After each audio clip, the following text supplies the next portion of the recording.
Assalamualaikum warahmatullahi wabarakatuh. Selamat pagi anak-anak kelas 3. Bagaimana kabarnya hari ini? Bu Mila selalu berdoa kalian semua selalu sehat dan semangat dalam belajar di rumah.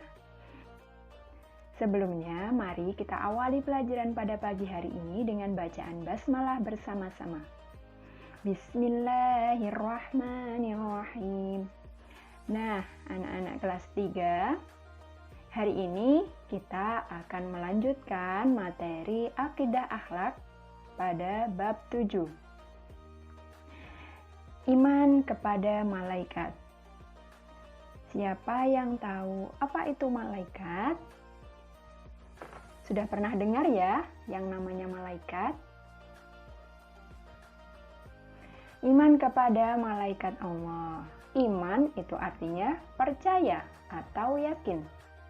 Lalu iman kepada malaikat itu berarti meyakini, mempercayai akan keberadaan malaikat Allah dan sifat-sifatnya.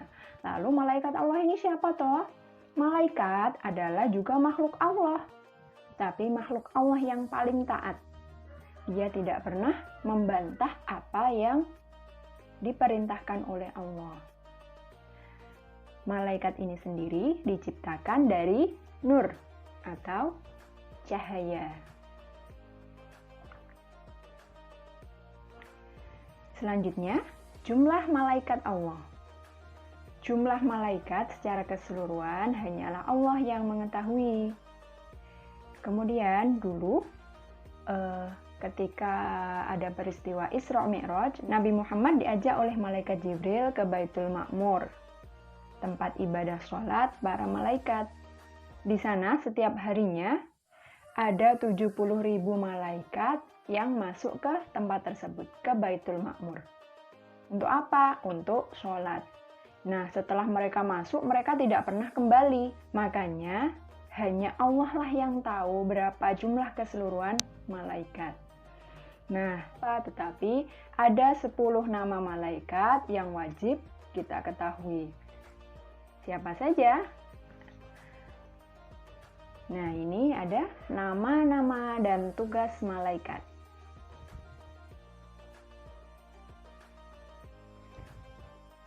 Yang pertama adalah malaikat Jibril. Malaikat Jibril ini adalah pemimpinnya para malaikat. Kemudian disebut juga sebagai Rohul Kudus atau roh yang suci. Disebut juga Ruhul Amin, roh yang terpercaya. Makanya malaikat Jibril dipercaya untuk menemani Nabi Muhammad mengalami peristiwa Isra Mi'raj. Kemudian apa tugas malaikat Jibril? Malaikat Jibril bertugas menyampaikan wahyu dari Allah Subhanahu wa taala kepada Nabi Muhammad SAW. Kemudian Nabi Muhammad menyampaikan kepada umatnya, lalu sampailah kepada kita sebagai umat Nabi Muhammad. Selanjutnya yang nomor 2 ada malaikat Mikail. Tugasnya adalah membagi rezeki, kemudian mengatur segala yang berkaitan dengan alam, menumbuhkan tumbuhan misalnya, kemudian meniupkan angin dan juga menurunkan hujan.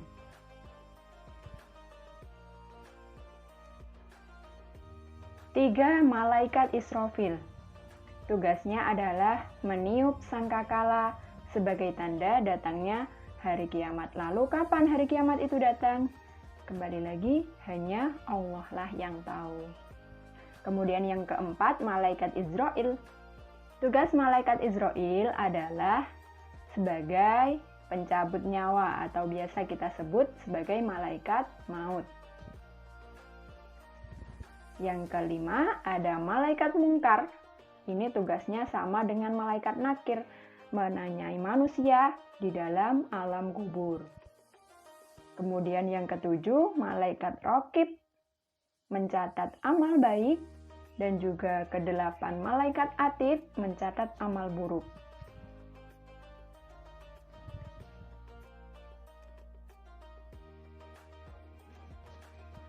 Kesembilan, ada malaikat Ridwan. tugasnya adalah menjaga surga. Yang ke-10 ada malaikat Malik, menjaga neraka. Nah, ini ada sifat-sifat malaikat. Yang pertama, malaikat itu taat. Tadi sudah dikatakan sama Bu Mila, malaikat itu taat, selalu taat kepada Allah.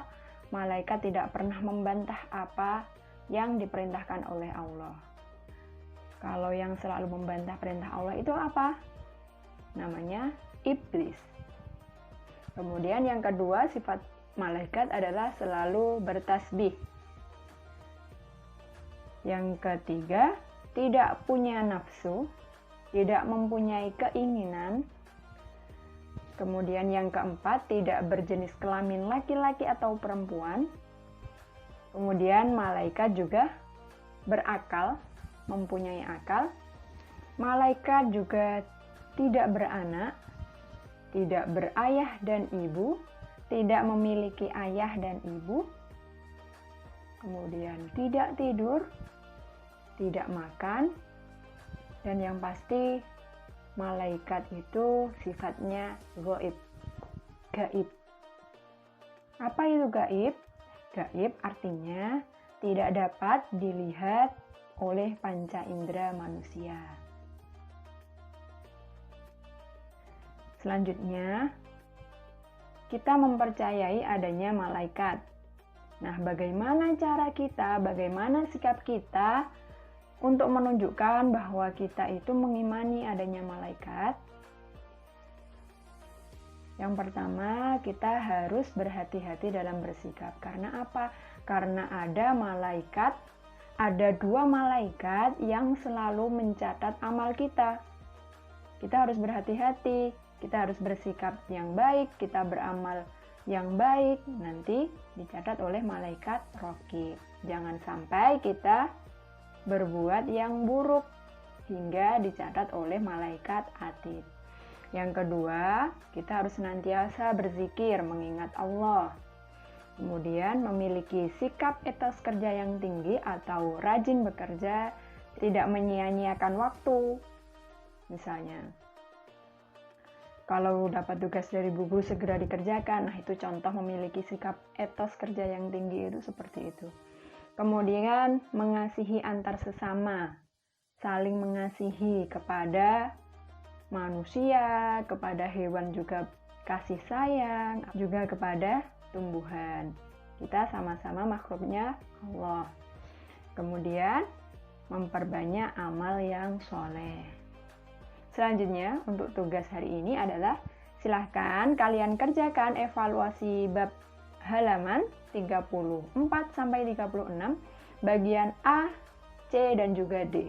B-nya tidak usah ya. Sekian penjelasan dari Bu Mila hari ini tentang iman kepada malaikat. Semoga bermanfaat. Mohon maaf bila ada salah-salah kata. Ihdinas siratal mustaqim. Assalamualaikum warahmatullahi wabarakatuh.